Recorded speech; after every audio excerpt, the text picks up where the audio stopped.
Alright ladies, this is Alex from Mindful Attraction 2.0, and in today's video we're going to be talking about why men find your personality unattractive and what's causing you to have an unattractive personality.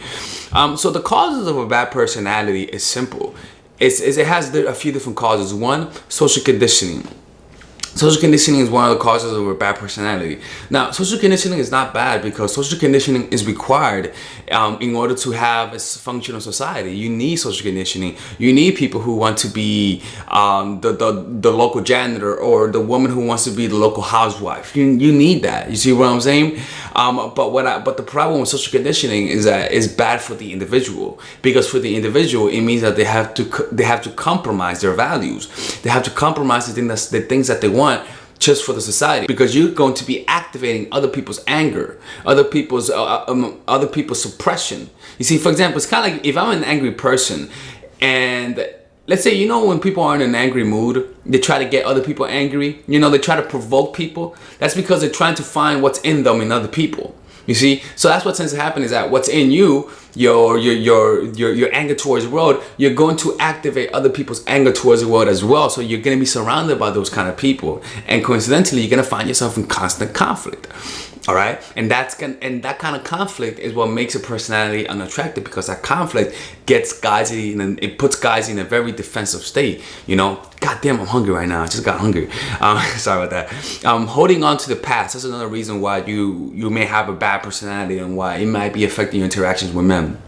Holding on to the past rewires how you see the present moment. You see, it rewires your emotional circuitry where you see threats that are not even there. You get dumped or you get cheated on, and you bring it on to the next relationship, and you unconsciously think about that. You're unconsciously thinking how he's gonna hurt you. You unconsciously think about how the last guy hurt you. So when you're talking to the guy, you're not seeing him, but you're seeing him through the layers of your past, and that causes you to see things that are not there. So you expect him to break up with you. So suddenly you start acting suspicious, even though he didn't do nothing. Suddenly you don't really show who you are, because you're afraid that he might reject you. You see, and that creates a hindrance in your relationships. Putting others ahead of you in the belief that you're doing the right thing. That's another causes of a bad personality. You believe that in order to get people to like you, you need to do things for them. So what happens then? That means you stop relying on your true personality and you start relying on things. You don't rely on you rely on the things that you believe makes up you. You see, you start giving them experiences. If you're a kid and you believe that in order to gain friends you need to have weed, and then you start having weed just to smoke your friends out. And when you don't have weed, you're like, oh fuck, I need to get weed so that my friends can like me, right? That becomes who you are, because you don't have nothing to give. There's no true essence to you. At least you believe that you don't have it. So you start substituting you for an object that can also go in your looks. So it doesn't just be weed. It could be the body that you have, the beautiful body that you may have. You could just present that as you. So you hide yourself underneath that layer of skin. That could also be in terms of, like, as a guy, the money that you give to a woman, right? Because you have nothing to offer, you start offering the external. The last one, another cause of a bad personality is when you feed, when you have an addiction to constant stimulus. When you feed, so essentially, a bad personality comes when you derive your sense of self from the external world, right? So in order to be happy, you need other people to tell you how awesome you are. So what happens then? You depend on people to make you happy. You depend on people to tell you who you are. For example, if you're a basketball player and you have a very shitty personality, in order for you to believe that, in order for you to feel good, you need to embarrass someone. So that's all you look for. You look for the challenge so that people can see you and they say, wow, he's such an awesome basketball player. Boom, validation. They're telling you who you are. He's such an awesome basketball player. And you're like, fuck, I like this. Let me play more basketball, right? And so that begins to feed you, that begins to become you. So in order for you to be you, you need to do more of that one thing that people validate you on. What happens is that behind that, because you're using an external thing, you're not working on yourself. You're not working on the relationship that you have with yourself. So what happens? That in order for you to feel good, rather than looking inside yourself, you look outside yourself for things. So you start working to get those reactions. You're an awesome person, great personality, so that you can feed on that and you can feel better, and that feeds your self-image and you begin seeing yourself as a better person. Little do you fucking know that you could just do that on your own without needing any validation from somebody else. But the key to that is to starve yourself. You have to starve that need for validation.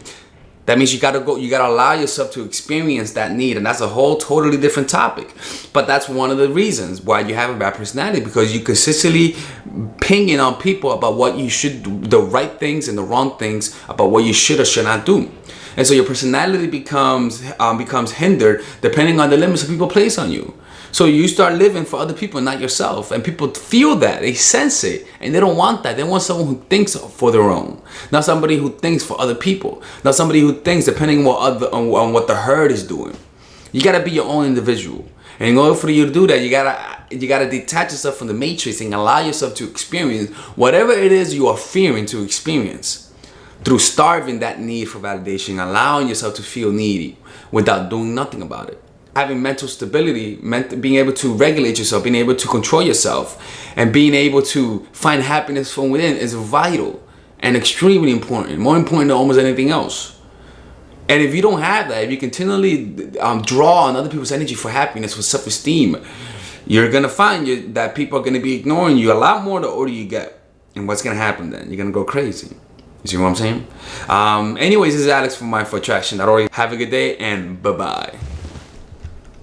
All right, ladies and gentlemen, if you guys ever want to learn how to use your feminine energy to influence people, learn how to use your masculine energy to become more assertive, and also learn how to blend both energies to improve your dating life, your spiritual life, honestly, your relationship life, your family life, your career life, this is the course for you. If I had to make a course for my nieces, I have two nieces. One is 19 and one is 15.